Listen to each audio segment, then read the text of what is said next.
stream. Glad to have you. There's a microphone right here. Glad to have you. We're going to have some radiation-free beats, and we're going to have some Art Bell time traveler on it. Some good throwback Art Bell. So welcome to the stream. Enjoy the stream. Hit your comments, any live chat you might have. We're talking about the time traveler line with some throwback Art Bell. Let me get my levels up. I'll be in and out and do some commentary and talk about a little bit of John Teeter as well. Thanks again. Welcome to the stream. Only for those of you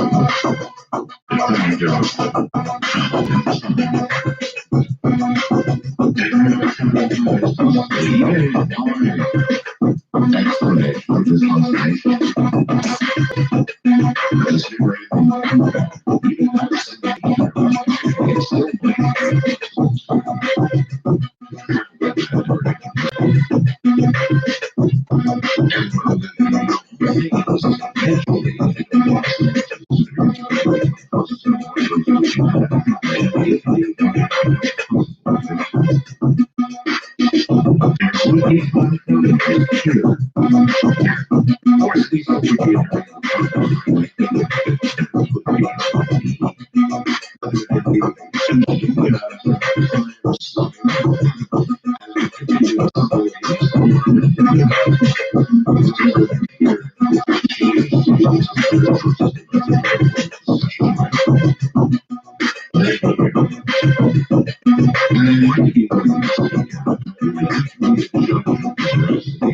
Check, one, check.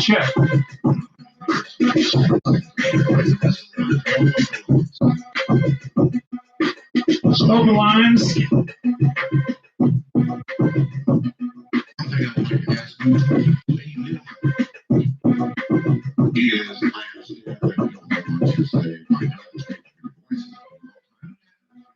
So, if you would, for the sake of the program, not do that.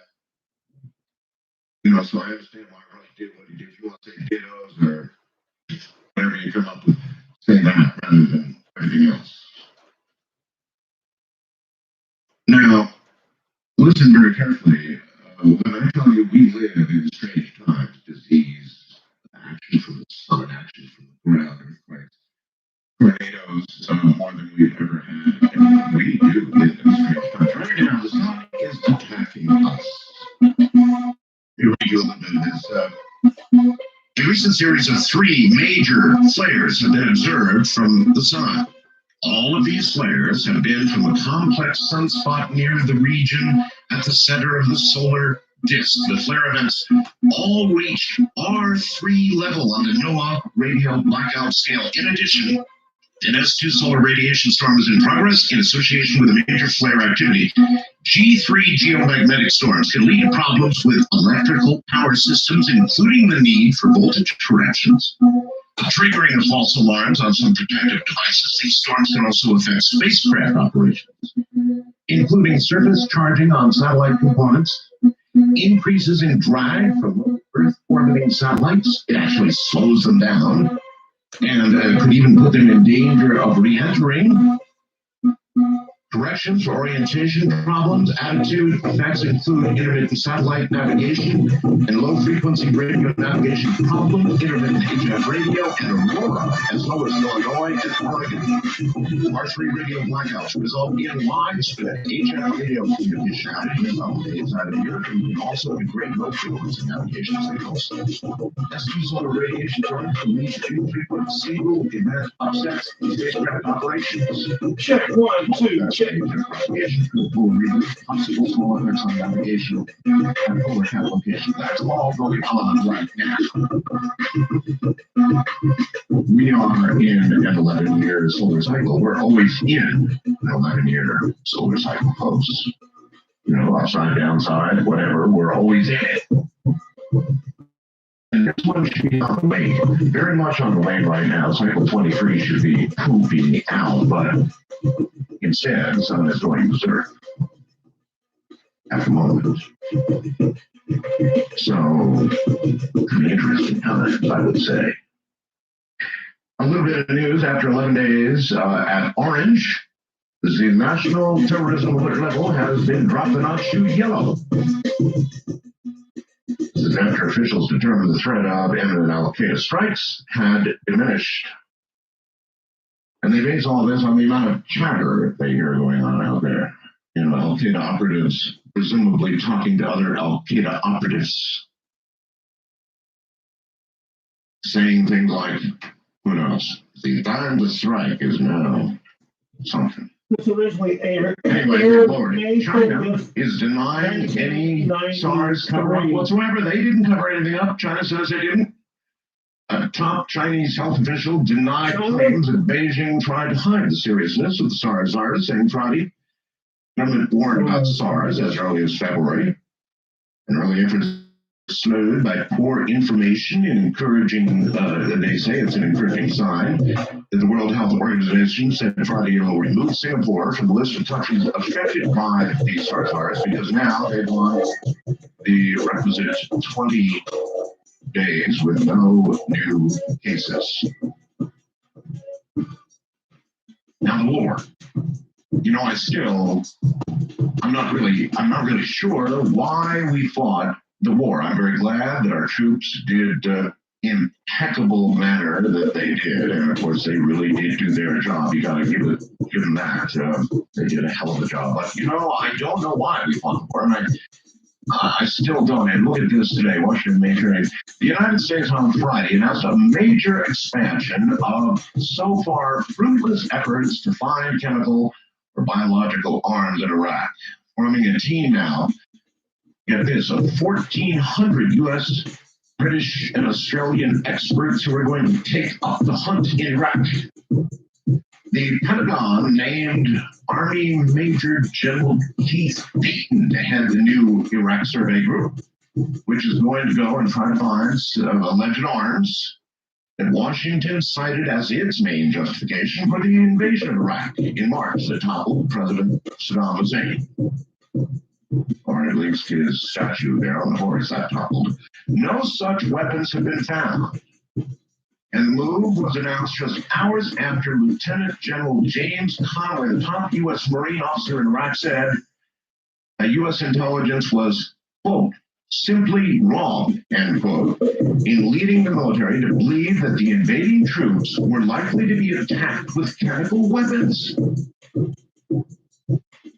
Holy smokes, I mean, you think about that for a second. For a lieutenant general to say something like that is probably, possibly career-threatening, I would think. Wouldn't you? That was, after all, the U.S. It's why we fought that war. To protect against the possibility that they had, or I guess the assurance that they had weapons of mass destruction, that they probably had the intent to use them against us and or give them to terrorists who would use them against us. That's why we said we fought the war. And so if you're a lieutenant general and you make a statement like this, I don't know, you're probably in trouble. Let's look at it again. No such weapons have been found. The move was announced just hours after Lieutenant General James Conway, the top U.S. Marine officer in Iraq, said U.S. intelligence was, quote, simply wrong, end quote, in leading the military to believe that the invading troops were likely to be attacked with chemical weapons. So, I wasn't really sure before the war why we fought the war. I'm still not sure why we fought the war. It's easier to believe, and I know the whole conspiracy thing about oil, right? We fought it for oil. I did hear we're establishing 4 permanent military bases in Iraq. That'd be right in the middle of the Middle East influence area, right? That could not have been our reason, right? Oil, well, we always deny that. We say that's not the reason why we'd be at the war, right? Not oil. It was the information on weapons of mass destruction. Right now, the top military guy in Iraq says Now, I suppose that it would be fair to suggest that a large percentage of the callers who are going to call the Time Traveler line are yanking our chains. And they probably are. However, I'm so convinced that time travel is real and that time travelers are out there that I do think only you can be the judge, and of course I will sit here and judge as well as we listen. About veracity of the caller. But I'm telling you, they're out there. And if we have to go through 9 strange ones to get to one real one, and we really do get to one real one, then it's worth it. And I think I've had in the past some real ones online when it comes to time travel. So let's make a first effort and say, on the special time traveler line, you're on the air. Hello there. You're not going to speak, huh? Yeah. Hello. You are going to speak. Yes. My name is Dave. Dave. Steve. Sorry, Yeah, Steve. Steve. All right. Well, all right, Mr. Smith. So, Yes. So you're claiming to be a time traveler, eh? Yes, sir. I don't know how much time you're going to allow me, but I want to tell you this started when I was about 6 or 7 years old. What started? Okay, when I would go to sleep at night, I would go into like a stupor. I would see the stars. I would close my eyes, and my brother, he would actually sit there with me while I was closing my eyes, and I was starting to fall asleep. And I would describe behind the clouds and everything. And then I would go ahead and tell him what it was, and he would run outside and he would describe, yes, that's what I see. And that started the whole program. That's not time travel, is it? Wait a minute now, let me finish. Well, I'm going to let you finish, but that's more like remote viewing, isn't it? Oh, no. Yes, Okay. And as this progressed through my lifetime, I am now pushing 60 years old. You don't sound. Well, thank you. But I am pushing 60. 2 years ago, all this stuff stopped. All right, you're now distorting cellular distortion, Steve. Oh, okay. I'm on cellular phone. Mm-hmm. I'm on my yacht. You're on your yacht? Yes. Are you on a yacht? Yes, sir. I'm on my yacht. Very impressive. All right, Steve, on your yacht. So now tell me about the time travel aspect as the years progress. What? Okay, as the years progressed, every night I would go to sleep, I would travel through time. I would go, and I could see the stars passing me. I don't know how fast I was going. Steve, how do you know you weren't dreaming? I mean, that's an obvious question. Because it happened every night. Every night. I would rack my brain. I would talk to. How do you know you were time traveling? In other words, you could see the stars passing, so you were obviously traveling. And of course, scientists speculate if you travel far and fast enough, then you would, in effect, travel in time. Let me turn my radio down. Turn it off. Okay, there it is. It's on. Okay, yes. There you go. Now you got it. Okay, thank you. The reason why I know this was time travel was because as I progressed through this dream over the last 52 years, because like I said, I'm pushing 60. Yeah, we don't know a lot about it. So we got to get to it here. Okay. The entity that was taking me, there was an entity taking me. Yes. And we was going through time. Yes. And we would stop occasionally for our trip. And this entity. And what direction? Yes. Yeah. There was a Christmas story about this. Now, what did you go forward or reverse in time? No, sir. We are going forward. Forward. So let me cutting to the quick here. Obviously, you got to see some of the future. Oh, yeah. Well, by all means, give me a couple of high points. That's really what I want. A couple of high points during this bad depression of stock markets and the bear market and all this stuff. When it was down so bad, yes, I made 121% interest on my money. 121% in today's environment. Yes. And that's why you're sitting in your yacht calling me right now. Yes, sir. And that's in return. All right, so in other words, you used the information then that you gained to make good trades and become rich. Yes, sir. Not rich, sir. I never wanted to be rich, Comfortable. famous, or nothing. I just wanted to be very comfortable and do the things I want to do and enjoy the world that people call him God. I call him an envelope entity. Okay, well, listen, I've got to go, but good luck with the SEC. There was a story which purported to be a real story recently about a man who was being investigated by the SEC. I don't have the story in front of me, but the Securities and Exchange Commission. And when they popped him for insider trading, he told them that he was a time traveler. I mean, that's, can you imagine laying that on the Securities and Exchange Commission? Well, yeah, hey, I'm a time traveler. And that's how I did this. Now, he, according to the story, made some incredible trades, incredibly possible trades. He put money on things that just went through the roof. Like this guy was just saying. And it was an intriguing story to be sure, because if true, it would indeed, wouldn't it, verify possibility of time travel. Gonna go and make $1 million, right?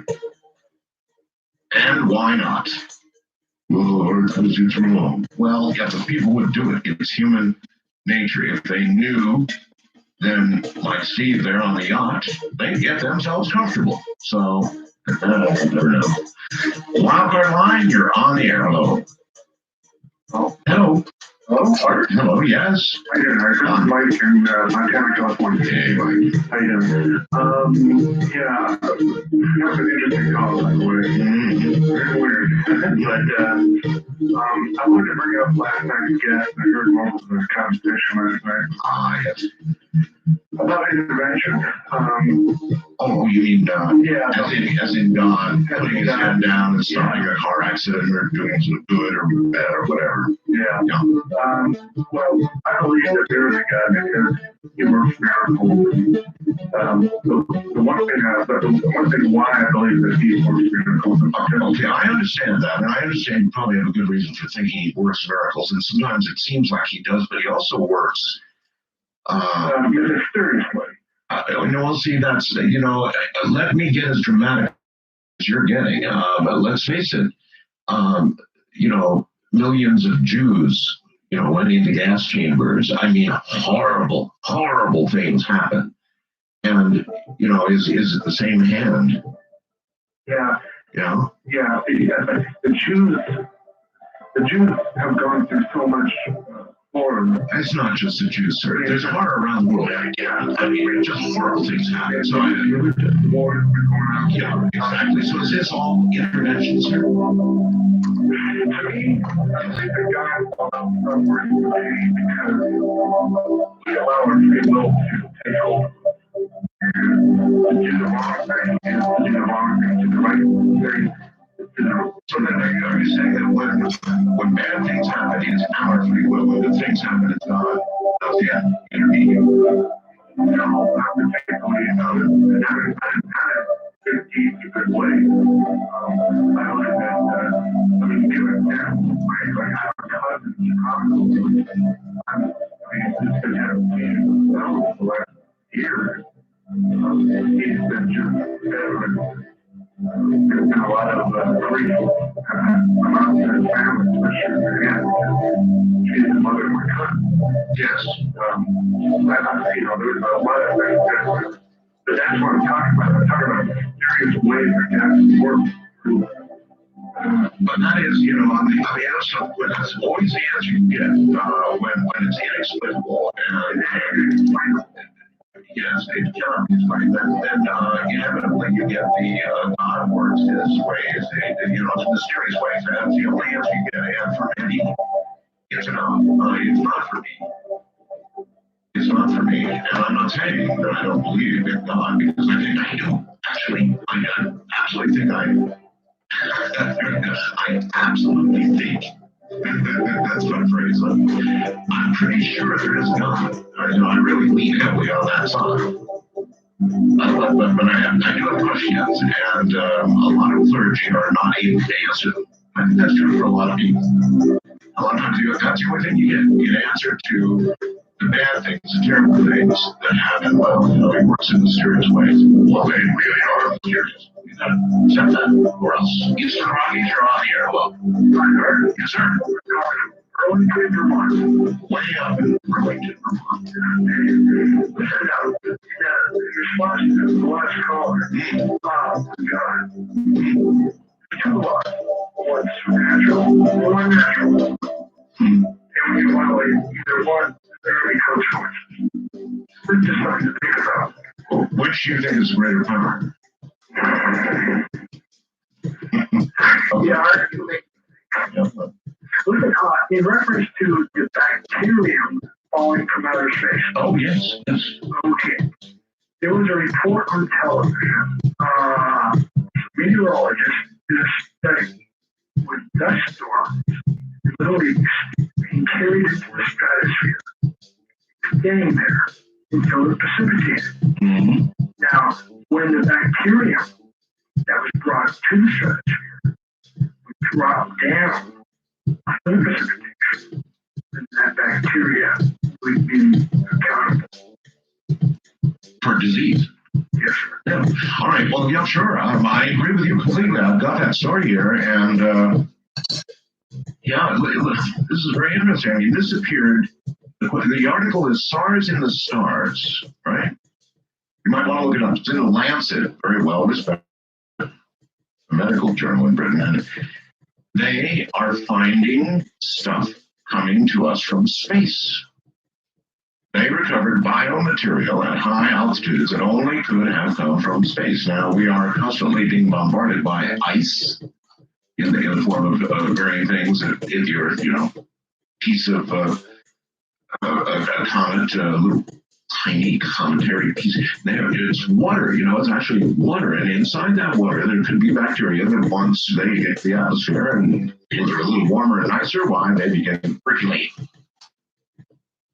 So it could be that SARS came from the stars, and it could be that anything drops on us at any minute, like SARS. And like, here you go, surprise, here, deal with this. Is that intervention? Is that one from the hand of God? Or does that have something to do with free will? Western Rockies, you're on the air. Hello. Yes, sir, Bill. This is Grace in Eugene, Oregon. Yes. I'd like to let you know that I've been abducted by an alien. Abducted by an alien? Yes. And how I know that was I've been having these really bad horrendous headaches.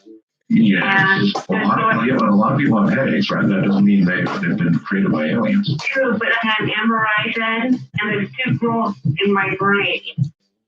2 growths in your brain? Yes, they're like what they call bright spots. And there's no explanation why they should be there, but they just are. You have 2 bright spots, and after they gave you an MRI, they said they probably put it up on a screen, and they said, "Look at these 2 bright spots in your brain. Right. They shouldn't be there. They should. Is that what they said? They shouldn't be there, but they are." Yes. And what did they say? Be there. And what did they say they thought they were? They don't know. And before I went and had the MRI done, I was on a ship that had a good big bright light on it, like the... Whoa. You were taken aboard a spacecraft? Yeah. This wasn't it wasn't a dream. No. How do you know you were on board a spacecraft? It might seem like a silly question, but did you just suddenly be there, or what? I'm not really sure. All I know is that there was some rays. I guess it's what you call them, ones with big black eyes. 2 notches in the face for the nose. Very small mouth. And what were you doing? Were you walking down the street? Were you asleep in bed? I was just laying down in bed, yeah. Laying down in bed. And so you're sure now that you didn't fall asleep and this was some sort of dream. This was real. I'm positive because a lot of pain. Oh, well, I understand. You may have a medical malady, but whether or not it's as a result of, implants put on board to your head on board this ship, it's not a question. Do you have any evidence that this is what happened to you? The only thing I have as evidence is MRIs for the bright spots are in the brain. Normally somebody would do an MRI and somebody would find bright spots on the brain would be tempted to take you to a neurosurgeon and... That's who did it. It was the neurosurgeon that did this. Huh. Yeah. So, what do you think's going on? I mean, only you know what's in your head. Are you being told to do things? Is there some communication going on? Are you having some effect from whatever it is that's in your brain? Just a lot of pain. A lot of pain. Yeah. That doesn't sound too good. No, it's not. It's not fun. All right, so the next time somebody out there wishes for an abduction, they should remember this lady's story. A lot of people will call and say, "Oh, I wish I'd be abducted. I wish they'd let them take me." Well, how'd you like to end up with a couple of bright spots in your brain and constant headaches? Well, you might want to be very careful about that. Wildcard Line, you're on the air. Good morning. Hello. Hello. This is Charlie at DCMO. Something tell her to get to Thorough. That's the place, yes.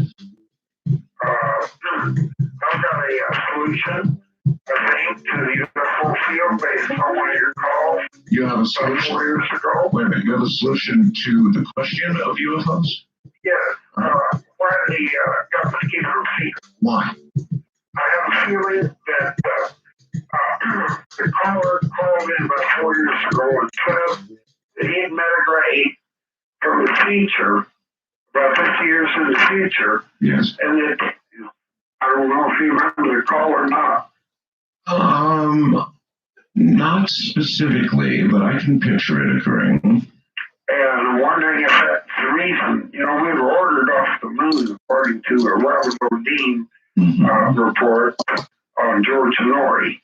You mean when Robert O'Dean was on with George? Yes. Robert said we were ordered off the moon. That's right. Yeah, that's Very right. high official, which was Ed Mitchell. Ed Mitchell, the astronaut? Yes. How could Ed... that doesn't make sense. Ed told Robert O'Dean in person that we were ordered off the moon around 1970 or 1969. I've interviewed Ed a whole bunch of times, and he's never said anything like that. I know it's just brand new information just came out. I'll say it. Holy mackerel. All right, look.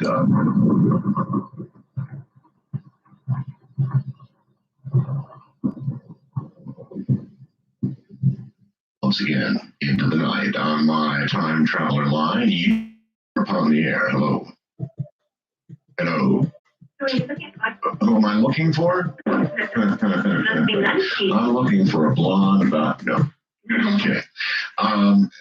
Who are you looking for? Yeah. Nobody. But nevertheless, you did call my special time traveler line, so you are a time traveler, right? Yes. All right. So, what shall we call you? I don't think you could call me a time traveler because I don't know how to time travel. I don't have a machine. I meant as in a name. Let's begin simply here. I traveled into the future. What? Well, that's good. But what is your name? Nunchi. It means the little people in Cherokee. Nunchi, really? Yes. That's an elegant name. All right. You traveled into the future. This is 1988. How did it happen? I went to bed. I went to sleep. I woke up early morning hours. Everybody. The kitchen door was open. I knew I must walk. I must get out of bed, walk down the hall. And when I went down the hall to the entry hall, the front door was open. And I knew I was going to go meet both people who had died. I understood it, and my understanding, he was I thought of them as ghosts. I thought it was going to be extremely boring. I'm not happy about this. Meeting dead people. Yeah, I mean, why did you, first of all, why, even with what happened, would you have it knowing that this was what was going to occur? Because the Great Spirit, his name is Jesus, he told me. Jesus. Somehow he spoke to my innermost being, to my heart. And I knew. Jesus told you you were about to meet dead people. Yes, but I didn't quite understand him. So I was in my ability to understand him. I thought, oh, it's going to be ghost written. Oh, they're going to be see-through. There's going to be mist around them when they speak. It's going to echo. It's going to be very boring. Standard, much to your surprise. I knew that my path was to walk out into the front yard. I got to the end of the driveway. We have chain link fence. I live in Sacramento, California. And I put my hand on the chain link fence post. And I saw lines of people. And these were all the people who had ever lived. Yes, everybody who's ever lived. Did they seem happy? They did not seem happy or sad. Either way. And at the time, see, I hadn't yet been enlightened. At the end, I would start to understand. I thought they were just ghosts. So my attitude was very rude and disrespectful because I thought it was all very boring. I didn't realize what was taking place was real, and it was in the future. And when you die. Are you suggesting then that in the future you saw everyone was dead? That's what you're telling me? No, I don't know. At the time of my death. This was at the time of my death. Your death? Yes. Okay. I met people, and when you die, you go through these receiving lines, and you must take both your hands. They reach out to you with both their hands. You grasp hands with them. And somehow you would think when you die, lines would be one thing that you'd be able to avoid, but no, huh? No. But it's interesting because something was taking place that I was understanding in my innermost being, that in my conscious mind I didn't quite know, but every time I grasped hands with each person, I knew all about them. I knew if they were good or if they were evil. Oh, what difference does it make? They're dead. They were dead, right? No. I thought they were dead. They were not dead. They weren't dead. It is me. It was you that... I found out who the ghost was. I found out the person who had the death in them was me. Oh, brother.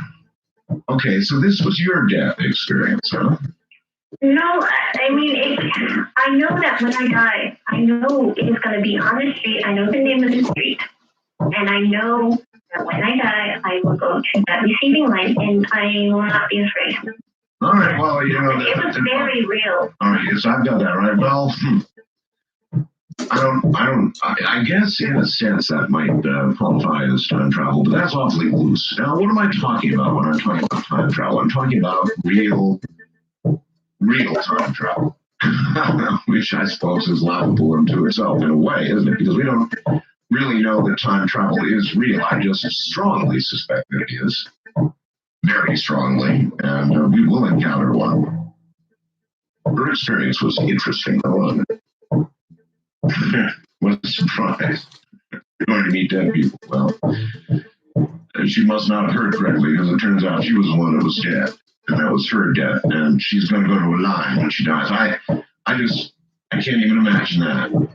Lines are bad enough in life, but now we're going to have to face them in death as well. I mean, somehow you feature this misty, never-ending line of people who've just died, waiting for their processing, whatever. Wildcard line, you're on the air. Hello. Good morning, Art. Good morning. This is Joe listening on KLBJ, Austin, Texas. Yes, indeed. Well, how are you doing? Just spiffy. Well, about a week or two before your back went out the last time, Yes. I called and suggested that you get your Family Cane remote view. And I did. You did? Oh, I most certainly did. What was the result? The results were very specific. In other words, well, the actual results were not specific. It is not yet found. However, Ed Dames told me where the cane was. It was in a Foot Locker.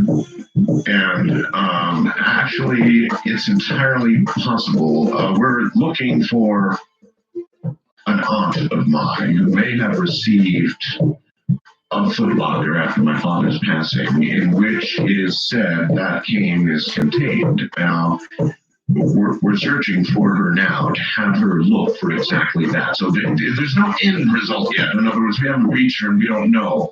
But it's very much pointing in that direction. And when I told my mother about the remote viewing, she said, "Oh, contact Aunt Gertie." And so that's the stage we're at now. We haven't found it yet because we haven't found her, but we're looking. Well, it sounds like it may work. You never know. Did you know that your bumper stickers for your radio station are being sold on eBay? Yes. Yes. And I thank you very much. I wish to address that, please. I would like to point out, my wife and I, we have a cool thing going on here. It's just a drop, right? Little drop. Really cool ones. KNYE bumper stickers. Things that go up in the night. Well, for some reason, these bumper stickers have become some sort of an item beyond all expectation. I think we have had, if you would please come in here, she'll hear this 6 seconds later. If you come in here, tell me how many bumper stickers we've got out right now. But we give these people in town, and they're all over the place. They're on everybody's car. It's incredible. We're glad they love the radio. How many? 17,000 bumper stickers. Thank you. 17,000 bumper stickers, and they really are cool. And unfortunately, they've become an item. And yes, this person is right. They are on eBay. Now, listen to me. You have no right to sell our bumper stickers on eBay. We don't want. It's not the idea. We didn't want these to become some sort of thing that people everywhere want. These were. You have to understand, for the listeners of KNYE Radio. But unfortunately, it's totally, utterly out of control. People are sending bumper stickers all over the world. They're on eBay. Oh God, what are we going to do? I have no idea. They are cool, but please, folks, understand this is just a radio station bumper sticker. It's very cool, but it's meant for the people here in Pahrump. They should not be sold on eBay. They should not be. It's out of control. Totally out of control. East of the Rockies, you're on the air. Hello. Hello, Art. Michael in Norfolk, Virginia. Michael. Last night's guest, very interesting on one hand, but disappointing on another. I would agree exactly with that sentiment. What he was discussing was so interesting. Yeah. And yet he was. I'm going to just say what I think. I think that he really wanted to say all this and explain it to us as his belief system, which would have been a much more interesting way to do it. Instead, he sort of presented a never-ending series of quotes from researchers and so forth to sort of lead us down that path without saying, here's what I believe. Right. That's kind of how it did me. Well, I thought you did a good job of turning him around on that. But the thing that I found disappointing, he didn't give any evidence that he took a scientific approach to examining the question of God's intervention in history. And what he should have done is he should have, as a scientist, described what criteria he would have had in searching out that question. What about you? What criterion are we now to say, aha, the hand of God intervened here? Well, first of all, I wouldn't start at the other end of the macrocosmic universal scale on the origin of the universe to do it. I would do as we do in science. We take the Einsteins of science, we key in on them, and we see what we can learn from them. Yeah, but there's always this possibility of terrible error. I mean, hindsight is 20/20. As we look back at giant events in the world, it's very easy to say, God intervened, after Ronald Reagan said, tear down that wall, or any other major event in history. It's 2020 hindsight. Here's my point. If we look at the methodology, Noah, Abraham, Moses, Elijah, and Jesus Christ. Okay, you got 5 big ones. You got about the same thing on the scientific side. How do these men differ in their approach to God than the average theologian or professional preacher? Very, very different. They were in no sense professional theologians. And it's like asking an electrician to critique Einstein's 2 theories of relativity. Well, let me go back to where I was. What criterion would you lay down for saying, the hand of God is being here? Well, first of all, you don't put the prover in the position of having to describe. You're not answering my question. I asked you straight out, what criterion would you lay down for saying, a case where God intervened? Straight question. Well, I have to respond to your question. I was saying, I was answering your question directly. You don't put anybody, including yourself, as you're trying to test this question, you don't put anybody in the position of having to, in any sense, describe what God is like. You do this. You say, first of all, were there superior human beings? Did they give evidence that there were superior beings above them, not necessarily God, but you alluded to that possibility of others having been our creators. Pardon me? You alluded to that possibility of others having been our creators. Well, okay, but you have to go up the scale. So if we have superior beings with superior knowledge and wisdom to human beings, they would be a key, they would be the first step to take towards finding out more about God. We find out what those superior beings say. That's great if we get a chance to do it, but so far we haven't had any proof of contact with alien beings or spirit beings of any kind, have we? Other than that which is, for example, contained in the Bible. If you want to look for places where God intervened, there's plenty of them described in the Bible. If you want to believe that occurred. Otherwise, you still really did not answer my question about the criterion of knowing when he put his hand here. West of the Rockies, you're on here. Hello. Hello, Mark. This is Dave of Nevada City, California. Hello, Dave. And I have the explanation for the DC on your ham radio antenna. Well, let's hear it. Well, I'm Ham. I'm an electrical engineer. I've been designing broadcast transmitters since 1975. And the answer is in this month's issue of the Old Timers Bulletin. That's the journal of the Anti-Wireless Association. I'm well aware of it, yes. Well, look on page 36 then. I didn't say it was sitting right here. I said I'm well aware of the publication. Yeah, sure. So, anyway, basically there's a DC charge in the atmosphere of about 300 volts per year. And there's a story in this magazine about Alexanders and alternators in hydro Hawaii in World War II. And these were very low frequency transmitters used for submarine communications. And these had some antennas that were very similar in some ways to your ham antenna.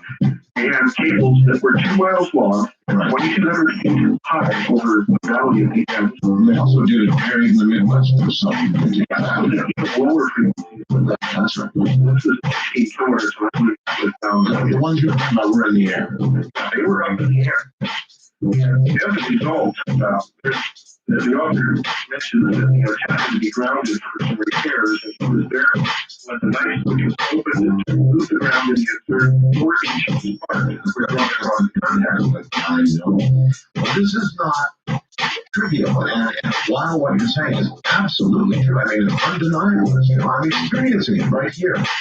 What I want to know is, why hasn't this ever been pursued as a power source? Short of what Tesla might have been waiting us for. What the hell went wrong that we just sort of dropped the ball on this and we make it as an observation? My God, look at all the voltage, but we haven't attempted to do anything with it. Well, you're not going to get credit. I love that. Now, wait. The It's being delivered to a very high impedance. Well, then you might like to explain to me how I can take one side of that antenna with a soft ground, slap it to ground. I get a big bang, just like you were talking about. Yeah. And then with a voltmeter connected to it, I observe that the rise time of the voltage is immediate. In other words, it doesn't slowly rise and build back up as in a static discharge with very low current. It's there immediately. And if I want to, I can sit there and go bang, bang, bang, bang, bang, bang, bang, and discharge it that fast. Now, that wouldn't be the kind of static buildup that you're describing. Well, in this particular antenna, they got 200,000 volts. Oh my God. And so during construction of this antenna system, it says they had to go to great pains to keep the thing grounded so people wouldn't get hurt. But yeah, you can get some energy out of it, but not a huge amount. Well, maybe that's because it hasn't been done on a scale that intentionally is looking for energy. I'm saying there's something here, and I think Nikola Tesla was onto it, and it just wasn't pursued. It's never been pursued. It's been regarded as more of a hassle, a bother, and something to get rid of than to be thought of as a possible energy source. Do you follow me? Yeah, I think what you get out of it is the milliwatts because it's being delivered to the high impedance of the air. But science has got to be pursued. It's got to be pursued. You know, that commercial reminds me. Larry King owes me an interview. I went on Larry King's program for an hour, and then I made him promise that he would do an interview with me, which he never did. So Larry, or Larry's handlers, who also, by the way, spewed out several promises in that regard, it's time to fulfill them. Now, one of these days, I'll be back filling in once again for George, no doubt, and I expect a call to the producers of this program from Larry King or his people agreeing to do an interview. Come on, Larry, it'd be fun. I'd love to do it. Love to interview Larry King, turn the tables around, interview Larry King. He's been quite some over the years, hasn't he? One of the very few, by the way, that has successfully made the transition from radio into television. Most talk show hosts who try TV fall flat on their faces, not Larry. West of the Rockies, you are on the air. Good morning. Good morning. Hi. How are you, Art? I'm pretty okay. Where are you? I'm calling from Vancouver, British Columbia. And your first name? Kimberly. Kimberly. Yes. All right, Kimberly, what's up? Well, I think I told you when you answered the phone. I said, I'm a witch. You're a witch. Yes, I've been practicing Wicca for probably over 5 years now. Wicca. Yes. The white witchcraft, right? Well, personally, my belief in that is magic is in the intent of the heart of the witch. It's neither white nor black. It's the intent in which you send it out. Well, then what kind of Wiccan are you? Most Wiccans, I do believe, think that there is no such thing as what I call a real broom, ripen, cauldron, stirring witch. They don't think there's any such thing. Only Wiccan. Right. Well, I happen to be very open to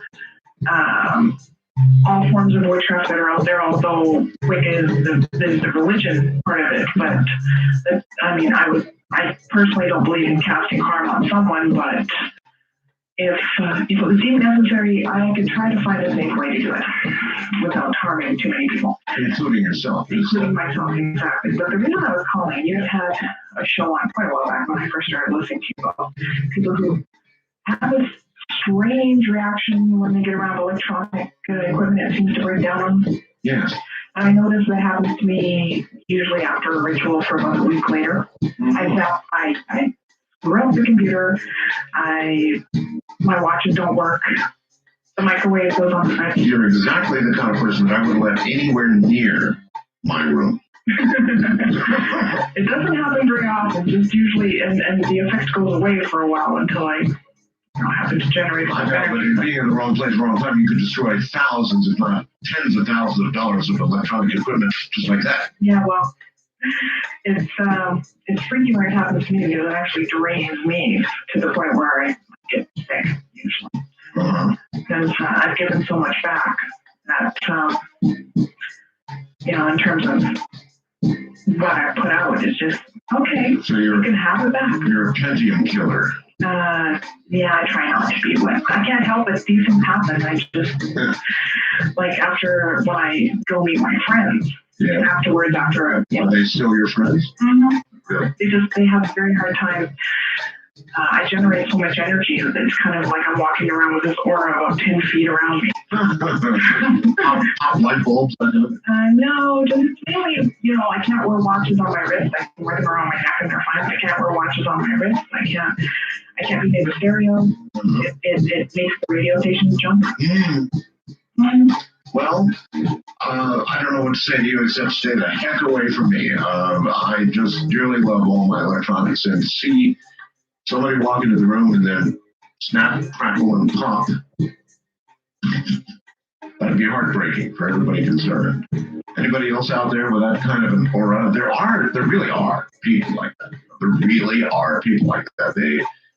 They break things. They really do break things. That's not a joke. They seem to have some effect on electronic circuitry.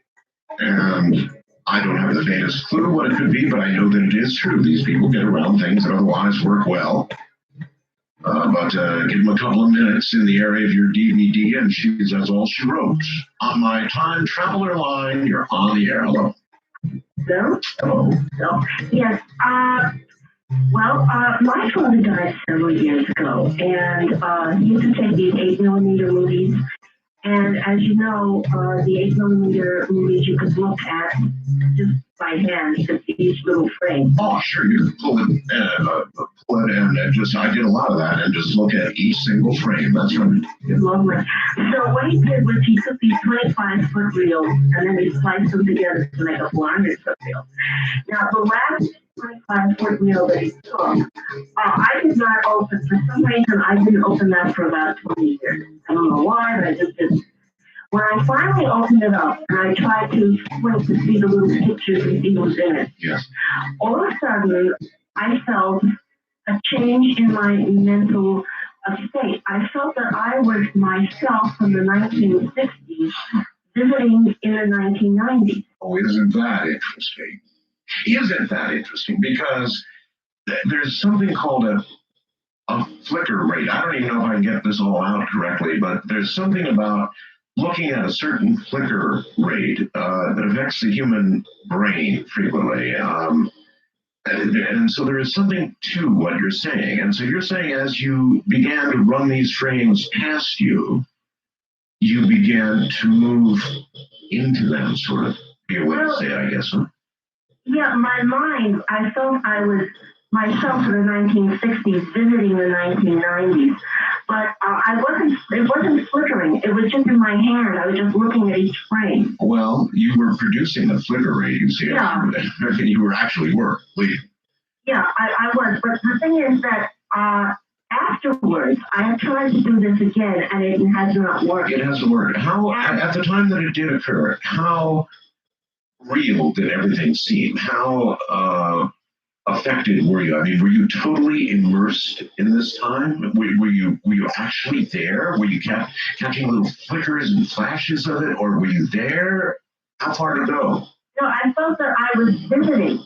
It was like I was visiting another city, but I was visiting another time. I got that, but what I mean is your senses, the things you saw, the things you felt, you heard, that were all around you. Were you really there, or was it just sort of a little sense of it, or I'm trying to get an idea of the scale of.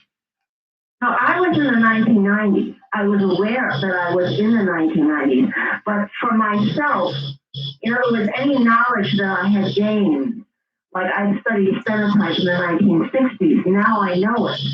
But had anybody asked me to do it, I don't think I'd be able to do it, at least immediately. My mindset was in the 1960s. And I was aware that I had temporarily become myself in the 1960s. I was aware of it. Isn't that interesting? Isn't that interesting? I actually remember those little 25-footers. I remember splicing them together. So yeah, I remember all of that. Yeah, they were great. The thing is that I tried this again. It hasn't worked. And my theory is that the atmosphere, since this package has been closed for 20 years, the little puff of atmosphere of air in that may have just entered my nostrils.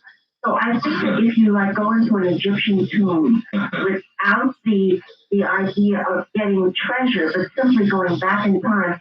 If you collect the air from that, bring it back, and have somebody just breathe in that air. You really think that could do it, huh?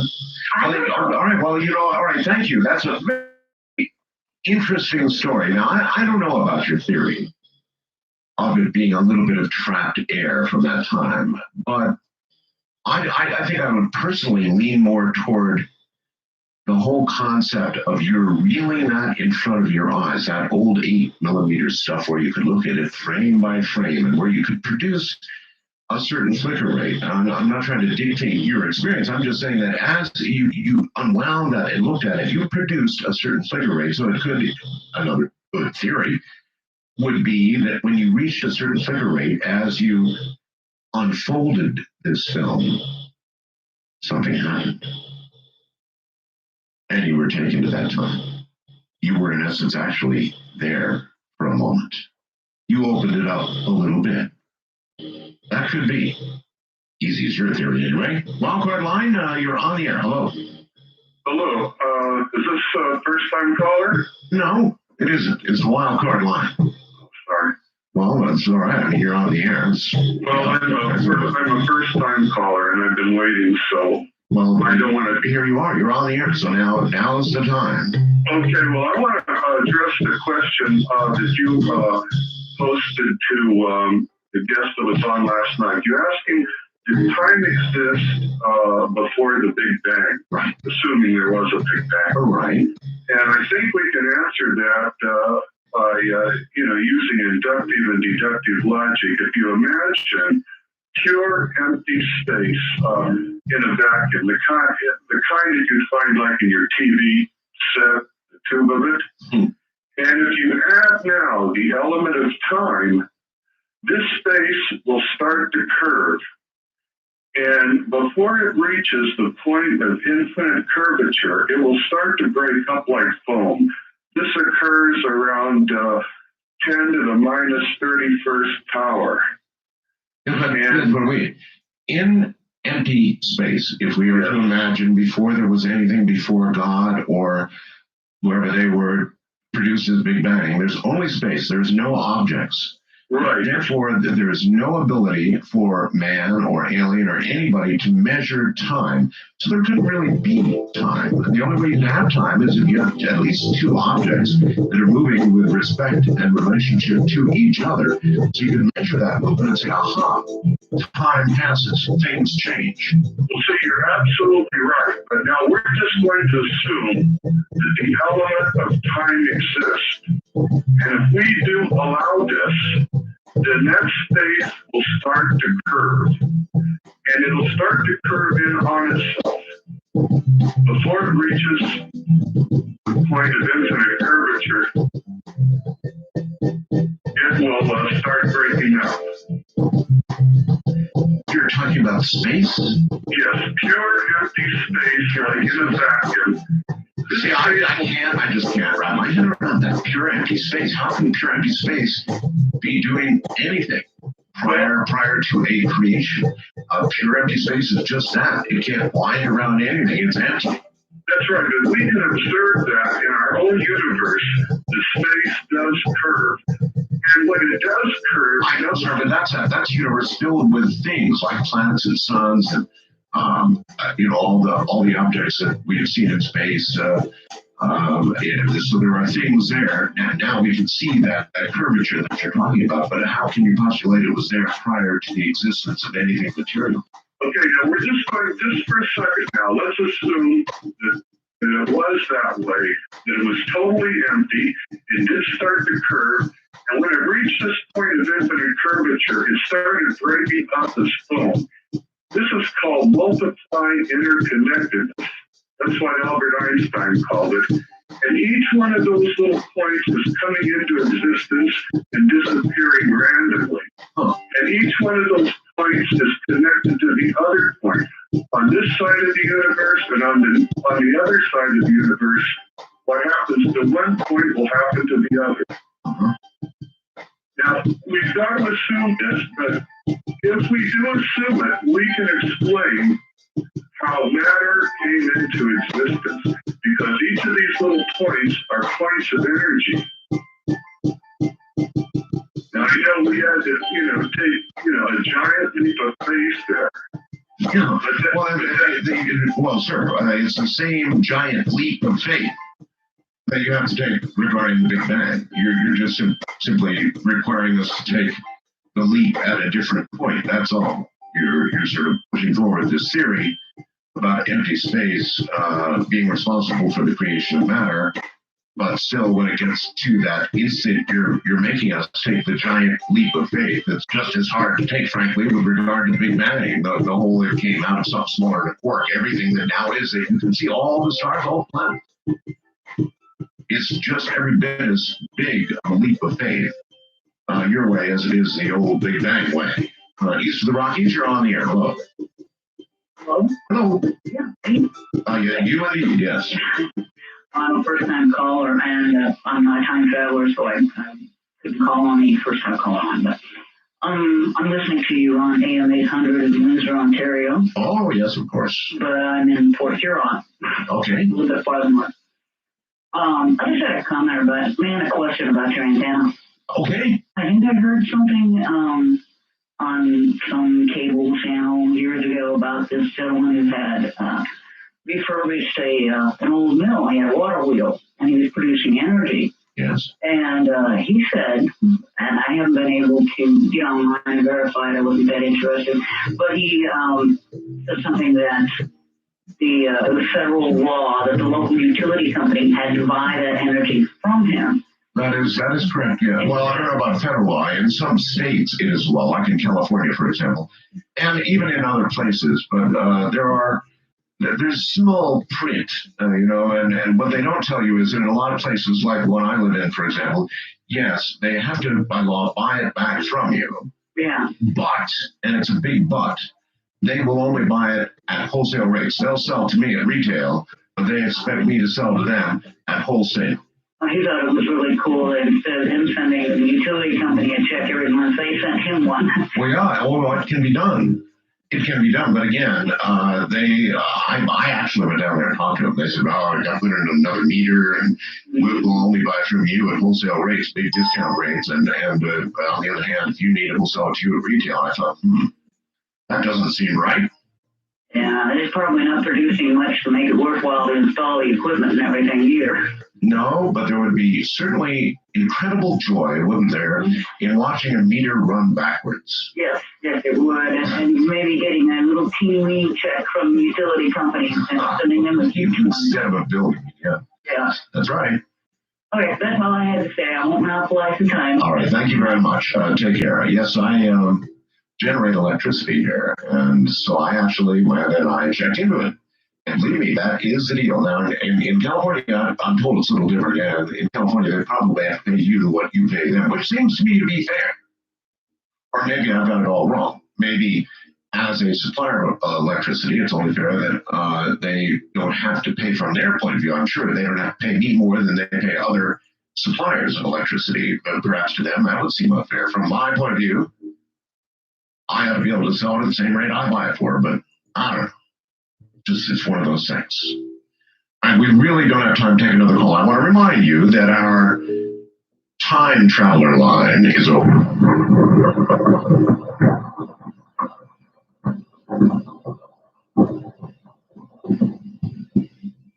Back into the night we go. Good morning. You're on the air, Coast to Coast AM with Art Bell for George Norrie, and you're on the time traveler line, which means that you must be a time traveler. Right. Yep. It is true, huh? All right. What shall we call you? My name is Cross. I'm listening on KSTP in Minnesota. You Cross, is that it? Yeah. Okay, Cross. So you've traveled in time. In what manner, please? Actually, I was taken there by another individual. His name is Malachi. Malachi. Yes. Okay. And when did this occur, and to where did you go? Actually, it's happened on multiple occasions. The first time I went to the year 2045. Now, there's a very good year, because that's within reach. I mean, almost all of us alive today, or no, many of us alive today, will live to see that year. I may not. But we certainly have natural curiosity about the year 2045, not that far in the future. What lies ahead? Can you give us any hint? What did you see? It's actually more of a, I guess you could say, a mystical or tribal setting. There is no technology. It's more of an inner peace kind of atmosphere. People are on a one-on-one basis with each other, almost more on a telepathic level than actually through technology of cell phones or computers. In fact, there is no technology to be found. It's almost He says into his cell phone. No more cell phones, thank God. Well, the future is brighter already. So you're saying that human beings begin to evolve into telepathic spiritual creatures, and we begin to drop all the trappings of technology. Is that it? That is correct. And I believe, from my understanding of the experience, visually seeing what was going on, it's all brought about by, in a sense, a higher being from somewhere. I don't know if it's a religious entity or if it's a spiritual entity or if it's a outer space type entity or whatnot, but something comes to Earth and has touched these individuals in the future and has taught them the old age capabilities, I guess, in the sense that all humans have, and how to reuse them that they haven't used in a long time. And at a point in 2045, it's almost already has been for a good 5-6 years, so it's almost evolved to a point where it's natural occurrence, and that's why the technology is washed away and the lack of need for the modern day need of communication. There goes the NASDAQ again. Interesting. And so then you saw people walking around serenely in a state of contemplative communication with each other, and it was a totally different world than we have today. But you're not quite sure what got us there, whether it was alien intervention, God's hand coming down and changing everything, or evolution, or just what. Huh? Exactly. All right. Well, thank you very much. And then a major event between now and 2045 that will modify, and you know, that's kind of interesting in a lot of ways, because there are a number of remote viewers who have suggested that they have this barrier where some major event, and some have even suggested biblical proportions will occur and it will modify humanity in such a way that it's so unrecognizable that they actually can't read what's going on. So that's the sort of thing that he alluded to right there. Wildcard line, you're on the air. Hello. Hi, Art. This is Barbara, listening to you on KNYE in Toronto. How about that? All right for you, Barbara. Hey, I can't believe I got through. well, here you are. I wanted to talk to you. I want your opinion, actually, on shadow people and animals. And if you think that animals are cognizant of shadow people. Oh, I certainly do. Because, well, I know you and Ramona are really animal lovers and all that, but... Well, no, it's obvious. I mean, cats see shadow beings, or whatever they are. Cats see them. There's no question about it. Cats see them. Because I work at a horse ranch, and we've got a tree farm that's adjacent to us, and, I kept catching these glimpses of things out of the corner of my eye, and I thought, whatever, I've been in this desert sun too long. And, I just blew it off. Well, there is that possibility, Barbara. Yeah, I know, believe me, especially lately. Yeah. But one day, it was just really weird, because we had a bunch of horses in the pasture, and it just caught my eye, because everybody was looking in the same direction, just staring. Usually, obviously, that means they're seeing something. Yes. And this was one day where I turned, I looked, and it was just clear as hell. This person, guy, girl, whatever, in a long, dark, almost like a what do you call those things? Those dusters, and a hat, and just walking along the tree line, and then just turned, walked into the tree line, and boom, gone. Mm-hmm. It was the strangest thing. It just sent chills up my spine. Well, Barbara, thank you. It's really cool that you saw one of them. I never for 1 second doubt in my mind that animals see these beings. I don't for 1 second doubt that whatever the heck they are there. These shadow beings. And if you don't know what a shadow being is, it's something, it's a creature or an entity or a something that we're all able to see at times, perhaps only fleetingly from the corner of our eyes, almost as a flicker. In fact, some have suggested that looking at monitors and slaving in front of it every day, you're subjected to a certain flicker rate by that monitor. You can actually check properties and see what it is that you're getting. And that will eventually morph human beings' ability to see at a different rate. And by that I mean that these creatures, these entities are at a slightly different vibrational rate. So when you get adjusted by a flicker to a different rate yourself, you begin to see these things, sort of, out of the corner of your eye, with movements that you should sort of shake your head and say, no, there's nothing really there. It was just, sort of a, no, it wasn't. You really saw something. And I think that animals, cats in particular, and perhaps dogs and even horses, see these things as well. And then one day you were lucky enough or unlucky enough, depending on your point of view, to see one yourself. East of the Rockies, you're on the air. Good morning. Good morning, Eric. This is Ed calling from Toledo. Yes, Ed. Albert Einstein proposed that time and space are closely related. And as we hurtle through the universe, our galaxy, constantly moving the galaxy, So, the Earth is moving within our galaxy. it's moving right along, sir, yes. And I would propose that we're all time travelers as we move along on the Earth. Well, in the broadest sense, we are, yes. Because but I'm talking very specifically about the ability to actually traverse time forward or. I'm thinking forward, maybe. As humans on the Earth move on the Earth, at times we're moving in opposition to all these natural movements in the universe. And I think there's a universal time.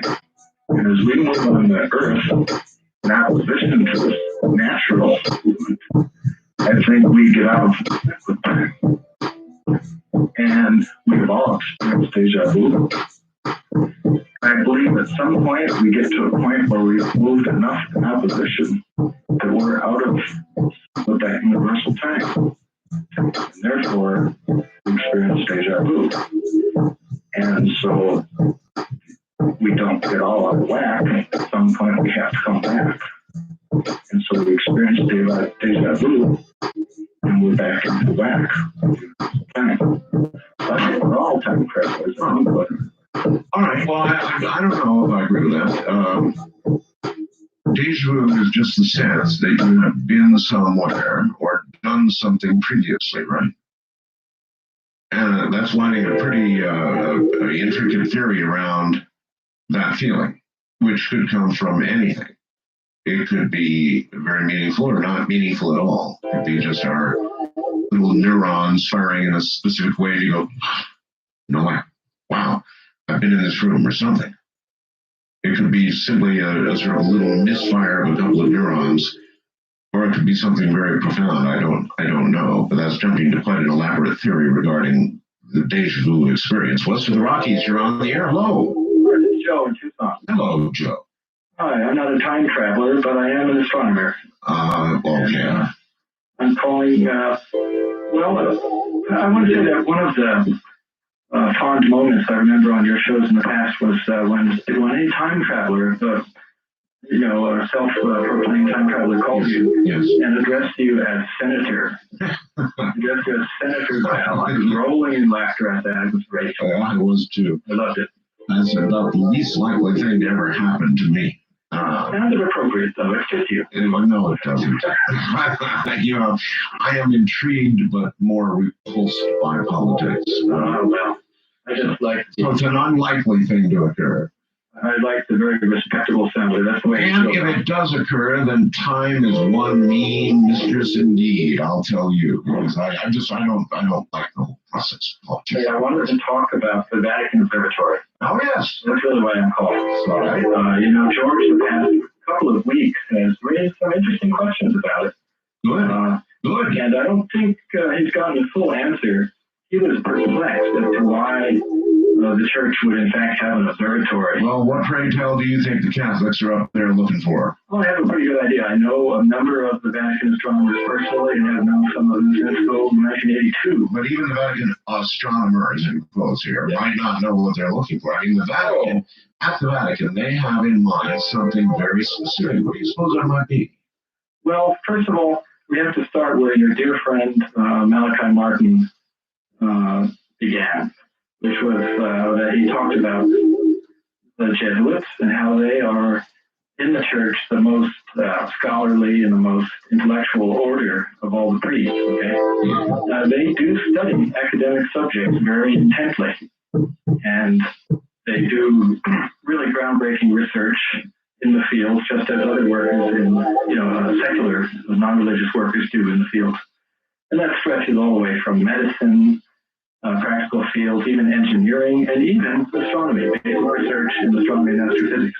What do you think the Catholics are looking for, sir? They're just trying to advance that field, just as they're trying to advance and make headway in any other of the academic fields that they go into. Well, if they were to see something that was obvious through that wonderful telescope they have in Arizona, where the Earth's in, observing is great, and they saw something that really just put a kibosh on perhaps something they've been teaching from Rome all these years, what do you think they do with that info? Well, I think they would publish, just as they publish everything else that they study. But I tell you what, Art, that telescope, although it's a very advanced telescope and has beautiful, wonderful detectors on it, it's on Mount Graham, yes, Arizona, by the way, 10,300 feet altitude. Indeed. Very dry. The point is, that telescope is only a 6-foot telescope, 72 inches. It's really dwarfed by other telescopes that are, in even better locations, such as Hawaii. Big telescope. Chile.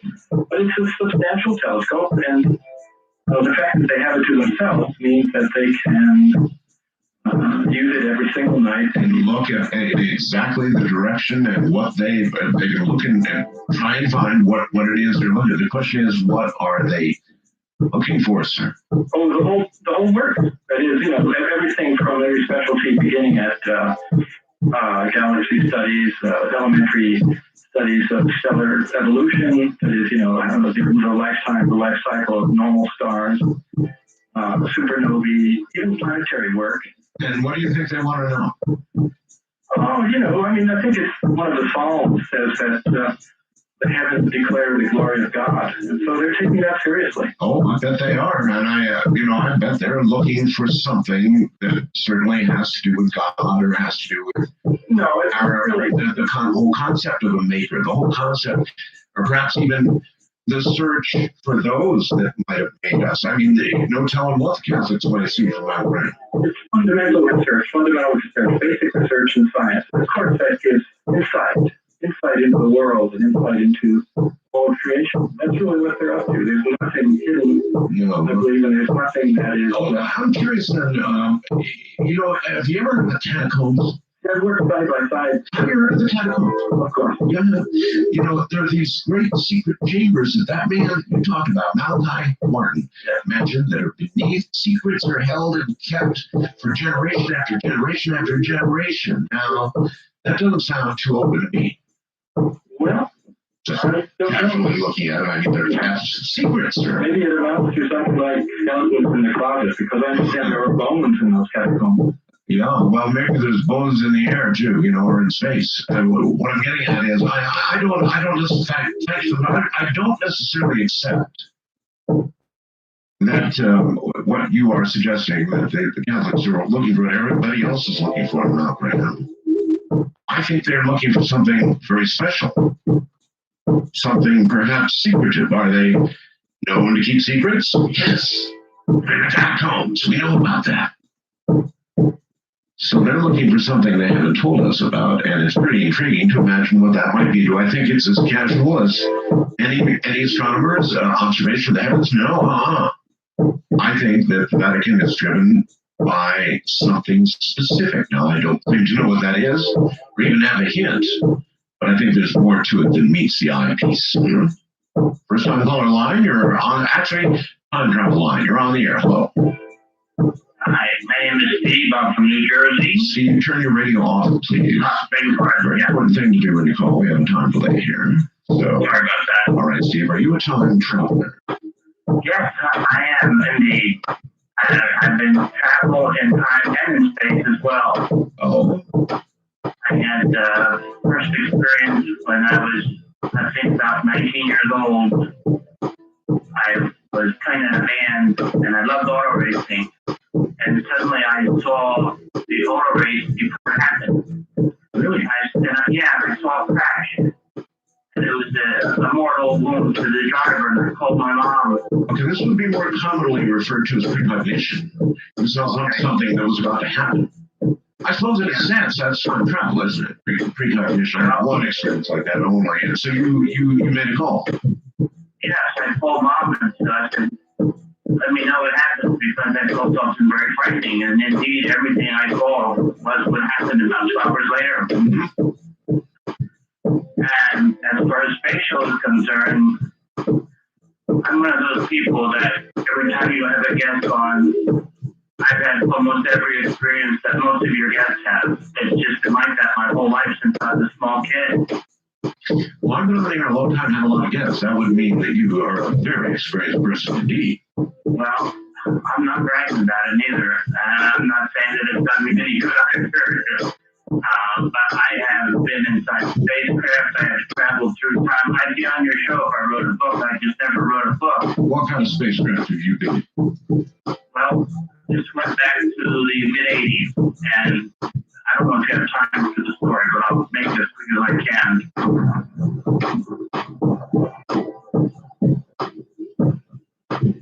Map creatures overnight.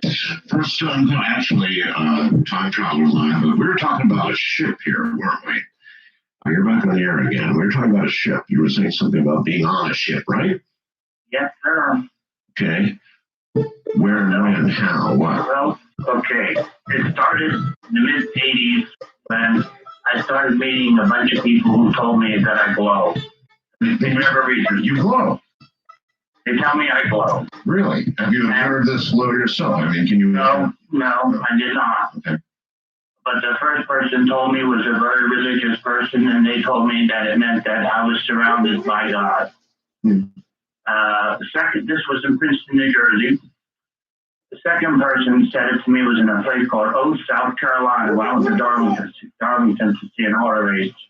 But you were telling me you were on a ship. Well, you want to get ready to that part? Well, yeah, pretty much. Yeah.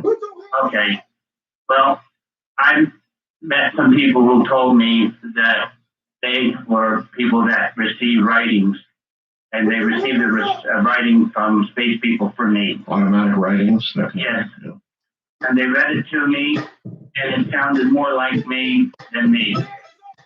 You know, I've always been terribly suspicious of this kind of thing. It's like when people go into trances. I mean, automatic writing for you. Well, you know, I just go into a trance and write stuff down for you too. I don't know. I'm suspicious of it. Like, well, you're no more suspicious than I was. Believe me. I thought I was hooked into some kind of weirdo group. well, yeah. I'm not a part of character, you know. At any rate, they told me that these people had been in communication with me since I was 5 years old. And they asked me if I had any recollection of anything like that. And I told them that I used to go out at night, in the middle of the night, and just stare at the stars when I was a little boy. And I would see myself traveling amongst the stars. And the girl looked at me and said, "Your dream is going to come true."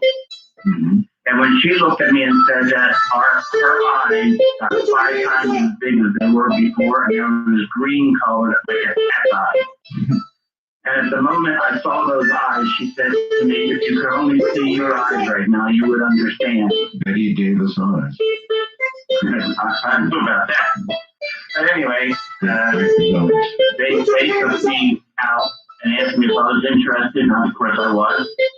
And they took me out in the middle of the night into the fields with the cameras, and they put a camera on my chest, and they said, "So we don't care what you see, but if you feel like you feel anything, snap some pictures." And generous offer. they did. they developed those pictures the next day, Yeah. and there were streaks across the stars that were not stars. What happened to them? Excuse me? The photographs, what happened to them? They still had them. They have them, you don't. Of course, I don't know. I never did get them. Well, that doesn't seem fair. That you've taken the pictures and then they keep pictures. That's okay. Well, maybe so, but at the time it didn't seem to matter. And finally, I was going down. I'm going to just for some time here. They told me to go to a park, and I went to this mall. Was a girl that was this girl with green eyes. And I told her that she had to stay away from me because I couldn't focus on anything when she was around because she gave me the willies, frankly. So I went out one night by myself without these people. See what would happen if I went by myself and I took another friend with me. And very quickly. And right in the middle of the field, I was standing there and I saw a little green ball about the size of a baseball. And it started to enlarge until it got about 3 feet wide. And then as it settled down to the ground, there was this woman in her living flesh. The girl with the green eyes. Betty Davis, yeah. Betty Davis, yeah.